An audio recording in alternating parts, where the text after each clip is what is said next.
নমস্কার, সুপ্রভাত। আপনারা শুনছেন আশাপূর্ণা দেবী বিরচিত সামাজিক উপন্যাস প্রথম প্রতিশ্রুতি। আজ ৪৮তম পর্বে আমরা দেখতে পাচ্ছি সুবর্ণকে নিয়ে তার বাবা নবকুমার নিজের গ্রামের বাড়িতে এসেছিল বড় ছেলে তুরুর বিবাহের তোড়জোড় করার জন্য, সংবাদ দেওয়ার জন্য। এদিকে সুবর্ণকে দেখে তার ঠাকুমার চক্ষু চড়ক গাছ।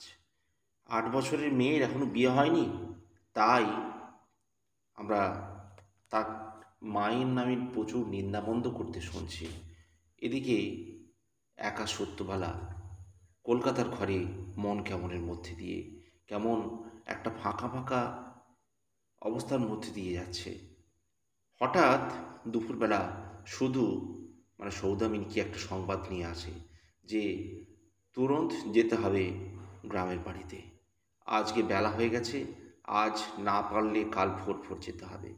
ঘোড়ার গাড়ি এবং গরুর গাড়ি সব ব্যবস্থা হয়। প্রচণ্ড মন খারাপের মধ্য দিয়ে শুধু তুড়ু এবং সরল তিনজনে মিলে রওনা করেছে। এদিকে গ্রামের বাড়িতে কি হচ্ছে আমরা দেখি। মেয়ের কোনো একটা মেয়ের বিয়ে হয়েছে। কে সে? সুবর্ণলতার। সে কেঁদে কেঁদে একসার হয়ে গেছে এবং তাদেরকে বহু অনুরোধ করে পাত্রপক্ষকে আরও একটি দিনের জন্য রাখা হয়েছে, যাতে মা এসে মেয়ের মুখটা দেখতে পারে। কি করে কুটুমের কাছে কন্যাকর্তার মুখটা থাকবে, কি করে বরযাত্রীদের সঙ্গে সম্প্রীতি সম্বন্ধ থাকবে, এর জন্যও অনেকেও তৎপর হন। পরের কাজে প্রাণপাত করে এগিয়ে আসে যেমন লোকও আছে বৈকি জগতে। নইলে আর জগৎটা এখনও টিকে আছে কিসের জোরে? হয়তো সংখ্যায় এরাই বেশি, কিন্তু জলের থেকে আগুনের, সুধার থেকে বিষের এবং হিতের থেকে অহিতের দাপটটা বেশি বলে এদের সংখ্যায় কম মনে হয়। প্রতিভার প্রাবল্য না থাকলে তো আর পাদ প্রদীপের সামনে আসা যায় না। সে যাক, হিতৈষীর সংখ্যা যত বেশিই থাকুক, কার্যকাল কন্যাকর্তার মাথা ঘোরেই। এ বাড়ির কন্যাকর্তাদের মাথাও ঘুরছে, বনমন করে ঘুরছে। কিন্তু সে মাথা ঘোরা কি কেবলমাত্র কুটুম্বের কাছে সম্মান রক্ষার চিন্তায়? না, তার মাথা ঘোরার কারণ অন্য। তাছাড়া ভয়েই তো খানিকটা কেটেই গেছে। বরযাত্রীদের মান সম্মান রক্ষা করে বিয়ে তো মিটেই গেছে। আজ বাসি বিয়ে। সে তো মেয়েরা কনেকে আঁচলে ঢেকে দিয়ে ঘিরে খিরকিপ করে স্নান করিয়ে নিয়ে এলো। এখন শুধু বরপক্ষকে নমনম করে কনে বিদায় করে ফেলতে পারলেই আপাতত ভয় যায়। অবশ্যই তেমন শত্রুজন থাকলে বরপক্ষের কান ভারী করে শেষ রক্ষা হতে দেয় না। বরকর্তা চোখ গরম করে শুধু বর নিয়ে চলে যাওয়ার হুমকি দেখায়। হয় অনেক কিছু, কিন্তু এক্ষেত্রে সেসব কিছুর আশঙ্কা নেই। এখানে শত্রুজনের আশঙ্কা নেই। তবু কন্যাকর্তা সকাল থেকে হন্যে হয়ে ঘর বার করছে। ঘর থেকে দাওয়া, দাওয়া থেকে উঠান, উঠান থেকে বাড়ির বাইরে। ক্রমশ এগোতে এগোতেই বকুলতলার মোড়। জ্যৈষ্ঠ দুপুর, ঘন রোদ যেন গিলে খেতে আসছে। ওই তলাটুকু যা ছায়াময়, তবু আগুনের হলকা ছিটানো বাতাস তো বইছেই। তাকে তো আর রোধ করা যায় না। তবু নেশাগ্রস্তের মতো দাঁড়িয়ে আছে মানুষটা, নড়ছে না। কেবল মাঝে মাঝে গলা বাড়িয়ে ডিঙি মেরে দূরের কি যেন একটা দেখবার চেষ্টা করছে। সন্দেহ নেই কোনো কিছুর প্রতীক্ষা করছে, কিন্তু কিসের? আহ্লাদজনক কিছুর বলে মনে তো হচ্ছে না। ক্রমশই একটা আতঙ্কিত উদ্বেগের ছাপ ফুটে উঠছে ওর মুখে। এখন কোনো কুবরিত যদি ওর নাড়ি দেখত, তো নারীর চাঞ্চল্য উদ্বিগ্ন হতো। কাঠগড়া এসে দাঁড়ানোর পূর্ব মুহূর্তে কি আসামির নারীতে এই চাঞ্চল্য জাগে? কিন্তু প্রতীক্ষার তো শেষ হচ্ছে না। ওই দূরবর্তী পথের শেষে কি আছে, কি আসবে? একটা লাল ডুরে পড়া ছোট মেয়ে ছুটে এসে ডাক দিল, বামুন কাকা, বামুন ঠাকুমা ডাকছে তোমায়। বামুন কাকা বিরক্ত স্বরে বলল, কেন? জানি না, বলছে লবণ উত্তীর্ণ হয়ে যাচ্ছে, এরপর কালবেলা নাকি পড়ে যাবে। যাক। বরে কনের বাবা চোখটাকে তীক্ষ্ণ করে আরও একবার দ্রুত দূর প্রান্তরের দিকে ওপারে দৃষ্টিটাকে পাঠাবার চেষ্টা করে। এই জ্বলন্ত মাঠের দাবদাহের ওপারে কি এক মুঠো ধোঁয়াটে ছায়ার আভাস পাওয়া যাচ্ছে, নাকি দৃষ্টির ভ্রম? ভ্রম নিরসন পর্যন্ত অপেক্ষা করা যায় না। মেয়েটা আরও একবার বলে ওঠে, এসো তাড়াতাড়ি, ভরচাজ মশাই নাকি রাগারাগি করছে। ডেকে নিয়ে মেয়েটা আবার ছুটে ভিতরে চলে গেল। আর কেন, কে জানে। সেই দিকে তাকিয়ে কনের বাবার বুকের মধ্যেটা লঙ্কা বাটার জ্বালার মতো হু হু করে চলে ওঠে। কেন? প্রায় ওরই কাছাকাছি বয়সী নিজের সদ্য উৎসর্গীকৃত বালিকা কন্যার মুখটা স্মরণ করে আর দণ্ড দুই পরে মেয়েটাকে বিদায় দিতে হবে, নির্বাসন দিতে হবে একটা অপরিচিত অন্তঃপুরের অন্ধরালে। স্তব্ধ হয়ে যাবে তার উচ্ছল কলকাকলি, হয়তো বাপের কাছেও অপরিচয়ের অবগুণ্ঠন টানবে। এতে বিচলিত হবার কিছু নেই, এটাই তো চিরাচরিত নীতি। ওর মাও তো তাই করেছে, দিদিমা ঠাকুমাও করেছে। এই যুক্তি জ্বালা কমাতে পারল না, বুকের মধ্যেটা মোচড় দিয়ে উঠতে লাগলো। আবার হয়তো শুধুই কন্যা বিবাহ ব্যাকুল পিতৃহৃদয়ের জ্বালাটাই সব নয়, ভয়ানক একটা অপরাধ বোধেও বুকের ভেতরটা খাবুল মারছে বুঝি। অপরাধ না করেও তার বোধ কেন, ন্যায্য কাজ করেও আতঙ্ক কেন? লোকটা যাচ্ছে তাই রকমের ভীতু আর সন্দেহ নাই। ভিতর থেকে আবার ছুটে আসে মেয়েটা, ভীতত্রস্ত গলায় বলে, অবামন কাকা, তোমার মা যে রসাতল করছে গো, বলছে মহারানী না আসা অবধি কি রাজকার্য বন্ধ থাকবে? না, এরপর আর দাঁড়িয়ে থাকা চলে না, দ্রুত পায়ে ছুটতে হয় বামুন কাকাকে। অথচ একটু আগ দাঁড়ালেই হয়তো প্রতীক্ষারত মূর্তিটা দেখানো যেত, কারণ রুক্ষ তপ্ত জ্বলন্ত প্রান্তরের ওপার থেকে ধোঁয়া ধোঁয়া ছায়াটা ক্রমশই এগিয়ে আসছে, একটা অবয়ব নিচ্ছে। ওই জ্বলন্ত অনলের প্রকোপেই গরুগুলো গড়গড়িয়ে এগিয়ে আসতে পারছে না। গাড়োয়ান যতই কটূক্তি বাক্যের সঙ্গে সঙ্গে তাদের ল্যাজ মোড়া দিক, তারা যেন পিছিয়েই পড়ছে। শুধু ছাইয়ের ভিতর থেকে গলা বাড়িয়ে বারবার উদ্বিগ্ন গলায় বলছে, ছেলে, তোমার বড়দেরা যে পিছনে বাড়ছে গো, আমাদের যে বড্ড তাড়া। গাড়োয়ান ক্ষুব্ধ কণ্ঠে বলে, কি করবো বলেন ঠাকরান, দেখছেন তো, চেষ্টা তো করছি সাধ্যমতো, ব্যাটারা দৌড়চ্ছে কই, সূর্যি ঠাকুর একেবারে আগুন হানছে কি না। ক্ষুব্ধ বাক্য উচ্চারণের সঙ্গে সঙ্গেই গাড়োয়ান প্রবল একটা বাড়ি হানি বলদ দুটো হড়বড়িয়ে এগিয়ে যায় খানিকটা। সাধন বলে, এই অতর্কিত আক্রমণে টাল রাখতে না পেরে কাজ হয়ে যায় সাধন সরল। আর সত্য ছইয়ের বাঁশটা শক্ত করে চেপে ধরে শান্ত গলায় বলে, থাক ঠাকুরছি। আর সত্য ছইয়ের বাঁশটা কি আর তাড়া দিয়ে কাজ নেই, শেষকাল কি গো হতে হবে? শুধু দুর্গা দুর্গা করে ওঠে গাড়ি, এবার একটু দ্রুত ব্যাগ নেয়, পরিচিত পথের স্পর্শ পাওয়া যায়। কিন্তু আজও কেন এমন ঘুঘু ডাকে? সত্যর সঙ্গে হঠাৎ এত শত্রুতা সাধবার হেতু কি ওদের? আচ্ছা, ঘুঘুর ডাক না মানুষের কান্না? অনেকগুলো নারী কণ্ঠের হু হু ধ্বনি না? এ কান্নার উৎস কোন দিকে? গাড়ি যত বাড়ির নিকটবর্তী হচ্ছে শব্দটা তত স্পষ্ট হয়ে উঠছে না? সত্য আর কিছু শুনবে না, ভাববে না। যতক্ষণ না শ্মশান ক্ষেত্রে গিয়ে পৌঁছবে, ততক্ষণ পর্যন্ত কানকে আর মনকে নিষ্ক্রিয় রাখবার সাধনা করবে। উলু উলু উলু উলু উলু উলু, মুহুর্মুর মুহু উলুধ্বনি পড়ছে। সমেত নারী কণ্ঠের উলুধ্বনি বিয়ের ঘটার অভাবটাকে পূর্ণ করতে চাইছে যেন। বাসি বিয়ের সবটাই টাটকা আর উল্টো। বাসি বিয়ের কড়ি খেলার সময় আগে বর কড়ি চালে, তারপর কনে। বরণ আগে কনেকে করতে হয়, তারপর বরকে। বরণ করতেও বদল হওয়ার রীতি। কিন্তু গতকাল বিয়ের বরণ কার্য সমাধা করেছেন তিনি, আজ আর মঞ্চে নেই। নতুন নায়িকার সন্ধান হচ্ছে। কে করবে তবে? অন্য? তা অন্যই আয় মা, একখানা চিলিটিলি জড়িয়ে আয়, বরণ ডেলাটা ধর। বাজু মন্দ নেই তোর? ঝুমকো দার তাবিজ না থাকে তো আর কারুর নেই পর। একজোড়া বরণ করবার সময় তাবিজ বাজু পড়লেই শোভা বাড়ায়। কে একজন সক্ষমে বলে ওঠে, আহা, মা আমাকে কিছুই দেখতে পেল না, কিছু করতে পেল না, মরে যাই। এখনো এসে পড়লে বাসি বরণটা করতে পারত, কপালে নেই। কপাল? তা কপাল ছাড়া আর কোন সাগরে গিয়ে আত্মসমর্পণ করবে আক্ষেপের নদীরা? কপালে গিয়েই তো সব প্রশ্নের পরিসমাপ্তি। তাই কপালে হাতে সমস্ত ঘটনাকে নিবেদন করে আক্ষেপকারিণী অন্যর বাজুবন্দের ঝুমকোয় ফাঁস টেনে শক্ত করে দিতে এগিয়ে আসে। আবার উড়ে ওঠে। খুদে একটা মেয়ে গিন্নিদের থেকেও প্রবল দাপটে শাঁখে ফু দেয়। গিন্নিরা এক্ষেত্রে সকলে কথা শুরু করেন, আর সহসাই এই প্রবল কলকল্লোল ছাপিয়ে একটা রব ওঠে, এসেছে এসেছে, এসে গেছে। অনেকগুলো কণ্ঠ আহ্লাদের রোল তুলে গাড়ির ধারে এসে দাঁড়ায়। এতক্ষণে আসা হলো? বাবা, সকাল থেকে এই পথপানে চাইতে চাইতে বাড়ি শুদ্ধ লোকের চোখ ক্ষয়ে গেল। আর একটুখানি আগে এসে পড়লে জামাই বরণটা হয়তো শাশুড়ির হাতে হতো। যাক, তো মন্দের ভালো, শেষমেশ চোখের দেখাটাও হবে একবার। কে এরা? কি বলতে চাইছে? কাকেই বা বলছে? শেষে একটিবারের জন্য চোখে দেখার মতো করুণতম সুখের আশ্বাসের সঙ্গে এই উৎসব মুখরতা কি মানানসই? সত্য কেন এমন অমঙ্গলের ভয়ে কাঁটা হয়েই আছে? চারিদিকে সবই তো মঙ্গল চিহ্ন। দূরে মঙ্গল ঘট, বর উঠোনে আলপনার ছাপ, ভিতর উঠোনে শামিয়ানা টাঙানো, সব কিছুই প্রখর রোদ সাদা আলোয় জল জল করে উঠছে। সব শুভচিহ্ন। কিন্তু কেন? সাধন তো সত্যেরই সঙ্গে রয়েছে। পাকা দেখার মতো আরও কোনো ঘটা আছে নাকি এদের কুলুপ প্রভাব প্রথায়? তারই আয়োজন, প্রস্তুতি, শুধু শুধু মজা দেখবার জন্য কেমন ছড়িয়ে নিয়ে চলে এলো। উৎকট একটু মজা, কিন্তু উলুর শব্দগুলো এত বিশ্রী লাগছে কেন? ঘুঘুর ডাকের মতো কান্না কান্না।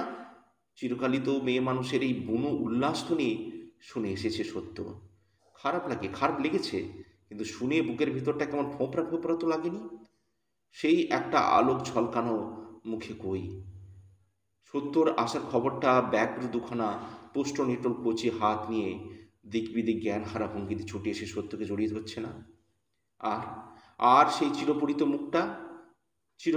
মুখটা, যে মুখ চিরকাল বিরাগ আর অনুরাগ, সেই পরস্পর বিরোধী দুটো আকর্ষণে নিজেকে অপরিহার্য করে রেখেছে সত্যর কাছে।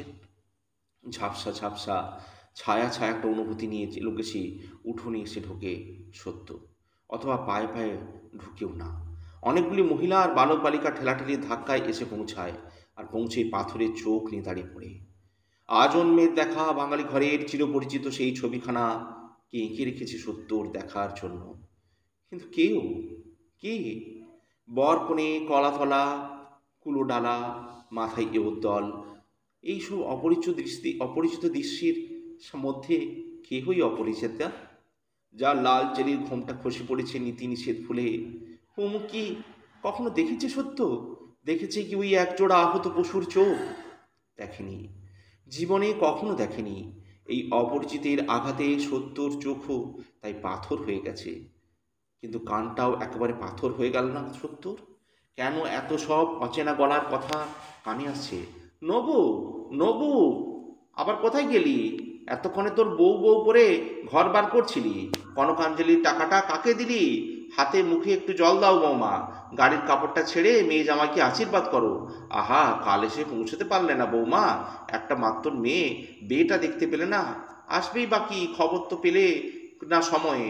তোমার শাউরি এত হুটুক্কারি করে দিলে বিয়েটা, যেন যেন বিয়ে পালিয়ে যাচ্ছিল। তা যাক, বিনি খাটনিতে সোনার চাঁদ জামাই পেয়ে গেলে। দুটিতে কেমন মানিয়েছে দেখো, বিয়ে খাসা হয়েছে। যা জন্যই মান সংসার জানাশুনোর মধ্যে। সত্যর মাথার মধ্যে ইঞ্জিন জ্বলছে, কথাগুলো ক্রমশ যন্ত্রের মতো ঠন ঠন করে বাজছে। তা যাই ভাগ্যিস নবুর সঙ্গে মেয়েটাকে পাঠিয়েছিলে, আর ঠিক সেই সময় তোমার শাউরির সইয়ের মেয়ে মুক্ত এসেছিল বেড়াতে। তাই না যোগাযোগ হয়ে গেল। তোমার রূপসী মেয়ে দেখে মুক্ত একবারে গলে গেল, বলল এ মেয়ে আমি বউ না করে ছাড়বো না। ছেলের বুঝি আষাঢ় মাসে জন্ম মাস, তাই এই জ্যৈষ্ঠীতেই ছেলে ফেলে বাঁচল। তোমার শাউরি তো মেয়ের আগে ছেলের বিয়ে দেওয়া নবুকে না ভূত না ভবিষ্যতি করছিল। নবু ভয়ে ভয়ে, কি ও শুধু বৌমা কেমন নিশিতে পাওয়ার মতো পিঠ ঘুরিয়ে চলে যাচ্ছে কোথায়? শরীর তো ভালো দেখাচ্ছে না। নাই বা গেল এখন খাটে, বাড়িতে এক ঘটি জল নিয়ে। ওমা, ওমা, ও শুধু বৌমা যে বকুলতলার দিকে চলে গেল। ওর দিকে কি ও নবু?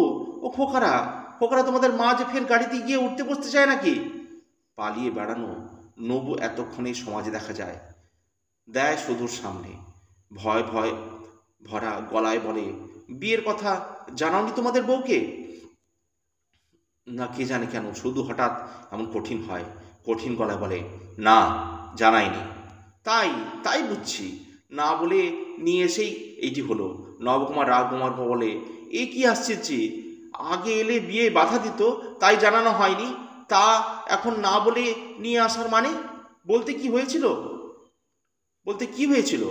চিরদিনের সহিষ্ণু সধু হঠাৎ অসহিষ্ণু হয়ে উঠল কেন? সধু যেন বেশ আরো কঠিন হচ্ছে। কঠিন, আরো কঠিন গলায় বলছে, বলতে কি হয়েছিল সে বুঝবার ক্ষমতা তোর থাকলে তো বলবো। ঢের দিন ঢের অন্ন খেয়েছি তোদের, তার ঋণ শুধতে বউকে সঙ্গে এনে পৌঁছে দিয়ে গেলাম তোদের হাতে। তবে কসাইয়ের কাজটা করি কেন এ বলে আর চোখ রাঙাস নে।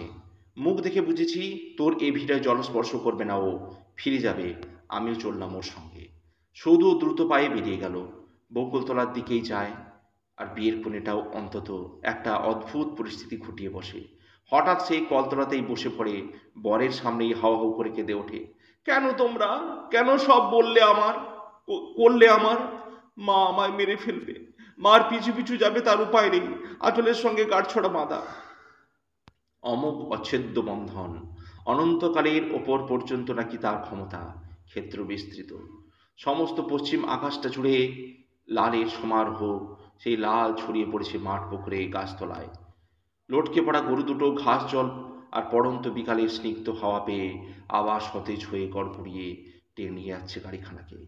আজ সন্ধ্যের মধ্যে বামুন পড়ার ওই বড় মাঠটা পার করে নিয়ে যেতে হবে, এই নির্দেশ।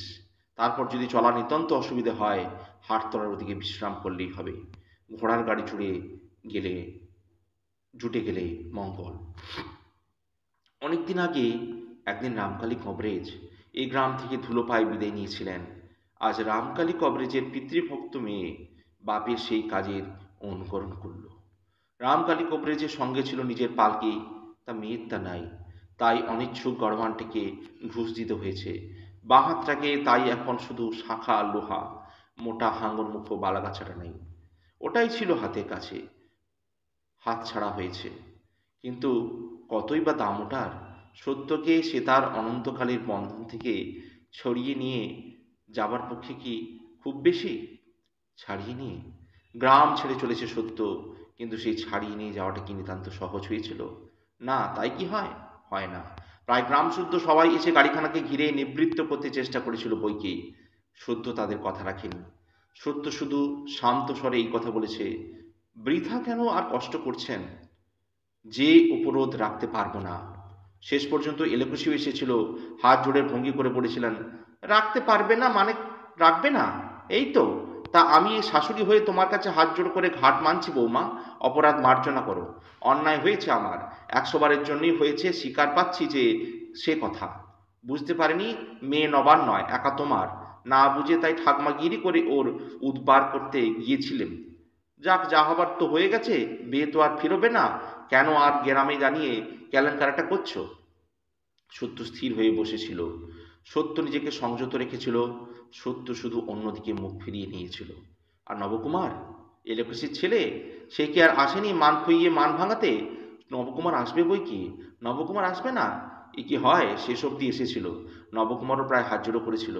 যা হয়ে গেছে তা তো আর চারা নেই। তবে কেন, এলোকেশির সঙ্গে না হোক, এলোকেশির ছেলের সঙ্গে কথা বলেছিল সত্য। বলেছিল চারা আছে কিনা সেটাই শুধু ভাববো বসে বসে বাকি জীবনটা ধরে। বাকি জীবনটা ধরে, বাকি জীবনটা ধরে শুধু এই কথাটা ভাববে তুমি? সত্য একটা ক্ষুব্ধ হতাশ বিক্ষোভ চোখ দুটোর দিকে তাকিয়েছিল, নিজের পাথর হয়ে যাওয়া চোখ দুটো দিয়ে তাকিয়ে থেকে একটা অনুভূতিহীন গলায় বলেছিল, বাকি জীবনটা কি খুব বেশি হলো? অনেকগুলো জন্ম ধরে ভাবলেই কি সে ভাবনার শেষ হবে, উত্তর পাওয়া যাবে? নবকুমার হতাশ গলায় বলেছিল, তোমার সব কথার মানে আমি কোনো কালেই বুঝতে পারি না, এসবও বুঝতে পারছে না। কিন্তু একটা কথা জিজ্ঞেস করি, সুবর্ণই তোমার সব, তুড়ু খোকা কেউ নয়? কে কতখানি সেটাও তো ভেবে বার করতে হবে। চিরদিনই দেখলাম মায়া মমতা তোমার মধ্যে কিছুই কিছুই নয়, জেদটাই বলো। তবু মিনতি করে বলছি, আর একবারের জন্য অন্তত সে জেদ ছাড়ো, আমার মুখ চেয়ে আমায় মাফ করো। সত্য মাথার কাপড়টা একটু টেনে নিয়েছিল। নবকুমার কান্নায় ভেঙে পড়েছিল। খোঁচার খুঁট তুলে চোখ মুছেছিল। কিন্তু সত্যতে চিরদিনই নিষ্ঠুর। আমি আর রাগের ঠাকুর থাকবো না প্রতিজ্ঞা করেই কি স্বভাবটা বদলাতে পারবে? সত্য তাই নবকুমারের মুখ থেকে চোখ না নামিয়েই বলল, 30 বছর ধরে তো তোমার মুখ চেয়ে এলাম, শেষটায় এবার নিজের দিকে চাইবার ইচ্ছে হয়েছে। তোমার সুবর্ণকে একবার আশীর্বাদ করেও যাবে না? সত্য কি বিদ্যুতের আঘাত পেল? সত্যর মা ভুবনেশ্বরী একবার ঠিক এইরকম একটা প্রশ্নে বিদ্যুতের মতো কেঁপে উঠেছিল। সেই তার শেষ দিনে? সত্য এবার নবকুমারের চোখ থেকে চোখ সরিয়ে নিল, ধীর গলায় বলে, চিরকালের মতো চলে যাচ্ছে, বিদায়কালে আর কেন মুখ দিয়ে কটু কথা বের করতে চাও? গাড়ি প্রায় এগোতে শুরু করলো, তবু নবকুমার সঙ্গে সঙ্গে এগোয়। তোমার বাবা এত বিচক্ষণ ব্যক্তি, তিনিও তোমার 8 বছর বয়সে গৌরীদান করেছিলেন, সে কথা তো তোমার মনে করছো না? সত্যর হঠাৎ চোখের পাথরের চোখে আগুন ঝরছে উঠেছিল। মনে করছি না? কথা কে বলেছে তোমায়? জীবন ভোর মনে করে আসছি, আর এবার বাবার কাছে গিয়ে তার উত্তর চাইব। নবকুমার তবু গাড়ির বাঁশ চেপে ধরে আছে। তোমায় আমি কথা দিচ্ছি তুলুর মা, তুমি যদি বলো কুটুম বাড়ির সঙ্গে একটা বিরোধ ঘটিয়ে সুবর্ণকে আবার তোমার কাছে ফিরিয়ে নিয়ে যাব। সত্য হঠাৎ একটা কাজ করে বসে। সেই খোলা মাঠে ওর সামনে হাতটা বাড়িয়ে নবকুমারের সেই গাড়ির বাঁশ চেপে ধরা হাতটা চেপে ধরে, উদ্ভ্রান্ত গলায় বলে, সত্যি সত্যি বলছো? ফিরিয়ে এনে দেবে? এই পুতুল খেলাটার বিয়েটা মুছে ফিরিয়ে এনে দেবে আমার সুবর্ণকে? শুধু গাড়ির ছয়ের মধ্যে বসেছিল, চুপ করেই বসেছিল এতক্ষণ। এবার আসতে বলে, মুছে ফেলবো বললে কি মুছে ফেলা যায় বউ? এ কি মুছে ফেলার জিনিস? নারায়ণ সাক্ষীর বিয়ে। সত্য নবকুমারের হাতটা ছেড়ে দেয়। এমন এক রকমের হাসি হাসি হেসেই বলে, সব বিয়েতেই নারায়ণ এসে দাঁড়ান কিনা? সব গাঁট ছড়াই জন্ম জন্মান্তরের বাঁধন কিনা? এই প্রশ্ন নিয়ে বাবার কাছে যাচ্ছি ঠাকুরজি। শুধু নবকুমারের দিকে তাকিয়ে শান্ত গলায় বলে, সে প্রশ্নের উত্তর তো এক জন্মে মিলবে না। তুই বরং আর দেরি করিস নে নবু, তুই বাড়ি যা, কাজের পাহাড় হয়ে আছে তোর। আরো দেরি করে চেষ্টা করে চেষ্টা করে আর কুটুমের সঙ্গে বিরোধ বাঁধাতে হবে না। তবু শেষ চেষ্টা করে নবকুমার। ফিরে যেতে গিয়েও বলে, আমি অপরাধী, আমায় শাস্তি দাও। তুলু তো কোনো অপরাধ করেনি, ওর বিয়েটা দেখবে না? নাই বা দেখলাম, দূর থেকে আশীর্বাদ করব। আর এগোনো যাচ্ছে না, সব মিনতি ব্যর্থ করে দিয়ে গাড়িটা এগিয়ে যাচ্ছে। সব অনুভূতির আলোড়ন ওঠে, আর সেটা ফেটে বেরিয়ে পড়ে। জানতাম কথা থাকবে না, কারোর উপরোধ রাখবার পাত্র নও তুমি, কিন্তু এই বলে রাখছি, কেউ তোমায় ঘাড়ে করে কাশি পৌঁছাতে যাবে না। সত্য কি তবে বাঁচল? শেষ মুহূর্তে হেসে চলে যাবার পথ পেয়ে সেই বাঁচার গলায় তাই ওর সেই পরিচিত ভঙ্গিতে হেসে উঠল। হুমা, আমি তা বলতেই বা যাব কেন? ঘাট থেকেই যখন নেমে যাচ্ছি চিরকালের মতো, কারুর ঘাড়ে না চড়ে শুধু নিজের পা দুখানায় ভরসায় মা বসুমতীর ঘাঁটি ছোঁয়া যায় কি না, সেটাও তো আমার আরেক প্রশ্ন। গাড়ি দাঁড় করিয়ে রাখতে পারছি না। গাড়ির চালক গরুগুলো এগোতে চায়। নবকুমার গিয়ে ফিরে এসে হঠাৎ লাফিয়ে সেই গাড়ির মধ্যে উঠে পড়ে। ক্ষিপ্ত কণ্ঠে বলে ওঠে, এই জন্যই বলে মেয়ে মানুষের বিষয় সম্পত্তি থাকতে নেই। বাপের দলিলের ভরসা রয়েছে, তাই স্বামীর অন্ন ত্যাগ করে দিয়ে চলে যাবার সাহস। মেয়ে মানুষের এত সাহস ভালো নয়, এই আমি বলে দিচ্ছি। অশেষ দুঃখ আছে তোমার কপালে। স্বামী হয়ে অভিশাপ দিচ্ছি তোমায় আমি। এই অভিশাপ যে নিতান্তই ক্রোধ, ক্ষোভ, হতাশা, অপমান, লোকলজ্জা আর অপমান বোধ থেকে উদ্ভূত তা বুঝতে পারে বই কি সত্যবতী। তাই নিজে সে এত বড় অভিশাপে বিচলিত হয় না, বরং প্রায় হেসেই ফেলেই বলে, তাই তো দিয়ে আসছো তোমরা আবহমান কাল থেকে, স্বামী হয়ে, বাপ হয়ে, ভাই হয়ে, ছেলে হয়ে। ওটা নতুন নয়, অভিশাপেই জীবন আমাদের। তবে এই যে দলিলের কথা বললে, যেন সেই ছেঁড়া কাগজটার কথা আমার মনেও ছিল না। মনেই যদি করিয়ে দিলে তো বলি, বাবার দেওয়া বস্তু ফেলে দেওয়া বাবার অপমান। সাধারণ সরল যদি মানুষ হয়, যেন ওরা বিষয়টুকু দিয়ে ত্রিবেণীতে মেয়েদের একটা স্কুল খুলে দেয়, আর আর নাম দেয় যেন ভুবনেশ্বরী বিদ্যালয়। একটু থামো বলে সত্য আঁচলটা গলায় জড়িয়ে স্বামীকে একটা প্রণাম করে নেয়। জীবনভর অনেক অকথা কুকথা বলেছি তোমায়, অনেক জ্বালাতন করেছি, পারো তো মাফ করো। শুধু ধমকের সুরে বলে, নবু বাড়ি যা, বইয়ের পিছু পিছু ছুটে কোনো লাভ নেই। ওর নাগাল তুই কোনোদিনই ধরতে পারিস নি, আজও পারবি না। শুধু এইটুকু বলতে ইচ্ছে করছে, মুখ্যই না হয় হয়েছিলি, কিন্তু মমতা বস্তুটি কি তোর এক কোনাও থাকতে নেই রে? মাতৃ অজ্ঞায় মেয়ে পার করতে বসবার সময় বউয়ের মুখটা একবার মনে পড়ল না? 30 বছর একত্র ঘর করলি, বনের পশু পক্ষীর প্রতি যে মায়া জন্মায়, তা জন্মায়নি তোর? নবকুমার দীপ্ত কণ্ঠে বলে, এই বললে তুমি সদুদি? ওর কথা আমার মনে পড়েনি? অবস্থাটা বুঝেছো আমার? দশচক্রে ভগবান ভূত হয়ে। নবু, নেমে যা। মেয়ে জামাই এখনো ঘরে কুটুম্ব খেপে বসে আছে, অনেক রাজকর্তব্য আছে, সেখানে না গেলে চলবে না। মেয়েটার কথা ভাব। মেয়েটা? আমি মেয়েটার কথা ভাববো? নবকুমার পাগলের মতো বলে। স্নেহময়ী মা যে তার বুকে মুগুর মেরে রেখে এলো, সে কথা তো কই ভাবছো না? এই যে সে কাঠ হয়ে দাঁড়িয়ে রইল, তার মা তার দিকে দৃষ্টিমাত্র না দিয়ে ঠিকরে চলে এলো। বুক ফেটে গেল না তার? তার কোনো অপরাধ আছে? সত্যবতী আর কথা বলে না, শ্রান্তভাবে ছইয়ের ধায়ের বাঁশে মাথাটা ঠেকিয়ে চোখ বুজে থাকে। শুধু এবার দৃঢ় কণ্ঠে বলে, শুধু নবু, তুই নাববি? নেমে পড়ে নবকুমার। পিছন দিকে না তাকিয়ে হন হন করে হেঁটে যায়, খোঁচার ফুটে চোখ মুছতে মুছতে। গাড়ি এগোতে থাকে। মাঠ পার হয়ে হাটতলায় এসে পৌঁছালো বলে। এখানে ঘোড়ার গাড়ি মিলবে, সরল দেখবে তার ব্যবস্থা। সাধন মার প্রতি বিরক্তবশত আসেনি সঙ্গে। বাবা যত বড় গর্হিত কাজ করে থাকুন, মার নির্লজ্জ কেলেঙ্কারিও তার কাছে অধিক অসহ্য। গরুর গাড়ির মেয়াদ ফুরিয়ে আসছে, আকাশের দিকে তাকিয়ে চোখ ফেরাতে ইচ্ছে করছে না।